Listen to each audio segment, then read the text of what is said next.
Rapunzel, from the Red Fairy Book, edited by Andrew Lang. Once upon a time there lived a man and his wife who were very unhappy because they had no children. These good people had a little window at the back of their house which looked into the most lovely garden, full of all manner of beautiful flowers and vegetables.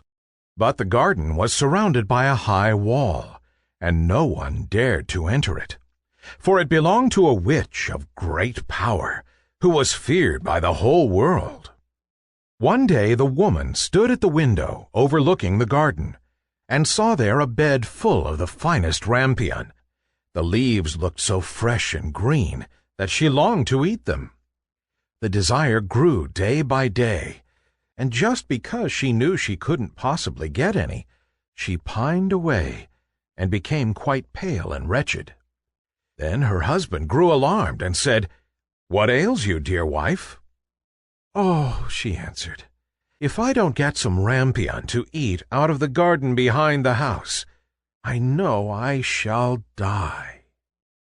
The man, who loved her dearly, thought to himself, "Come, rather than let your wife die, you shall fetch her some rampion, no matter the cost." So at dusk he climbed over the wall into the witch's garden, and hastily gathering a handful of rampion leaves, he returned with them to his wife. She made them into a salad, which tasted so good that her longing for the forbidden food was greater than ever. If she were to know any peace of mind, there was nothing for it but that her husband should climb over the garden wall again and fetch her some more. So at dusk over he got.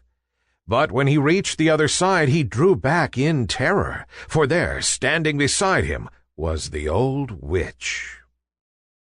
"How dare you," she said with a wrathful glance, "climb into my garden and steal my rampion like a common thief? You shall suffer for your foolhardiness." "Oh," he implored, "pardon my presumption. Necessity alone drove me to the deed. My wife saw your rampion from her window, and conceived such a desire for it that she would certainly have died if her wish had not been gratified." Then the witch's anger was a little appeased, and she said, "If it's as you say, you may take as much rampion away with you as you like, but on one condition only, that you give me the child your wife will shortly bring into the world. All shall go well with it, and I will look after it like a mother." The man, in his terror, agreed to everything she asked, and as soon as the child was born, the witch appeared, and having given it the name of Rapunzel, which is the same as rampion, she carried it off with her. Rapunzel was the most beautiful child under the sun. When she was 12 years old, the witch shut her up in a tower in the middle of a great wood, and the tower had neither stairs nor doors, only high up at the top a very small window. When the old witch wanted to get in, she stood underneath and called out, "Rapunzel, Rapunzel, let down your golden hair." For Rapunzel had wonderful long hair, and it was as fine as spun gold. Whenever she heard the witch's voice, she unloosed her plaits and let her hair fall down out of the window about 20 yards below, and the old witch climbed up by it. After they had lived like this for a few years, it happened one day that a prince was riding through the wood and passed by the tower. As he drew near it, he heard someone singing so sweetly that he stood still spellbound and listened. It was Rapunzel in her loneliness, trying to while away the time by letting her sweet voice ring out into the wood. The prince longed to see the owner of the voice, but he sought in vain for a door in the tower. He rode home, but he was so haunted by the song he had heard that he returned every day to the wood and listened.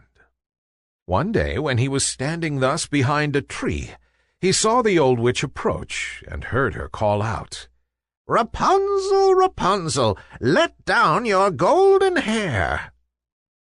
Then Rapunzel let down her plaits, and the witch climbed up by them. "So that's the staircase, is it?" said the prince. "Then I too will climb it and try my luck." So on the following day at dusk he went to the foot of the tower and cried, "Rapunzel, Rapunzel, let down your golden hair." And as soon as she had let it down, the prince climbed up. At first, Rapunzel was terribly frightened when a man came in, for she had never seen one before. But the prince spoke to her so kindly, and told her at once that his heart had been so touched by her singing, that he felt he should know no peace of mind till he had seen her.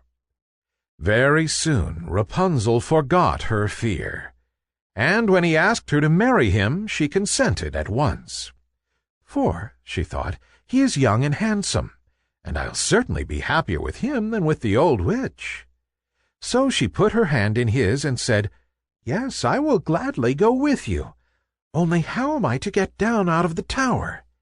Every time you come to see me, you must bring a skein of silk with you, and I will make a ladder of them, and when it is finished, I will climb down by it, and you will take me away on your horse." They arranged that till the ladder was ready, he was to come to her every evening, because the old woman was with her during the day. The old witch, of course, knew nothing of what was going on, till one day Rapunzel, not thinking of what she was about, turned to the witch and said, "How is it, good mother, that you are so much harder to pull up than the young prince? He is always with me in a moment." "Oh, you wicked child!" cried the witch. "What is this I hear? I thought I had hidden you safely from the whole world, and in spite of it you have managed to deceive me." In her wrath, she seized Rapunzel's beautiful hair, wound it round and round her left hand, and then, grasping a pair of scissors in her right, snip, snap, off it came, and the beautiful plaits lay on the ground. And worse than this, she was so hard-hearted that she took Rapunzel to a lonely desert place, and there left her to live in loneliness and misery. But on the evening of the day in which she had driven poor Rapunzel away, the witch fastened the plaits to a hook in the window, and when the prince came and called out, "Rapunzel, Rapunzel, let down your golden hair," she let them down, and the prince climbed up as usual. But instead of his beloved Rapunzel, he found the old witch, who fixed her evil, glittering eyes on him and cried mockingly, Ah! You thought to find your lady love, but the pretty bird has flown, and its song is dumb. The cat caught it, and will scratch out your eyes too. Rapunzel is lost to you forever. You will never see her more." The prince was beside himself with grief, and in his despair he jumped right down from the tower. And though he escaped with his life, the thorns among which he fell pierced his eyes out. Then he wandered, blind and miserable, through the wood, eating nothing but roots and berries, and weeping and lamenting the loss of his lovely bride. So he wandered about for some years, as wretched and unhappy as he could well be. And at last he came to the desert place where Rapunzel was living. Of a sudden he heard a voice which seemed strangely familiar to him. He walked eagerly in the direction of the sound, and when he was quite close, Rapunzel recognized him and fell on his neck and wept. But two of her tears touched his eyes, and in a moment they became quite clear again, and he saw as well as he had ever done. Then he led her to his kingdom, where they were received and welcomed with great joy, and they lived happily ever after. The end. Thanks for listening to this story. Download it for free from lineupyourbrain.com. Visit our website again soon for more great free audio stories.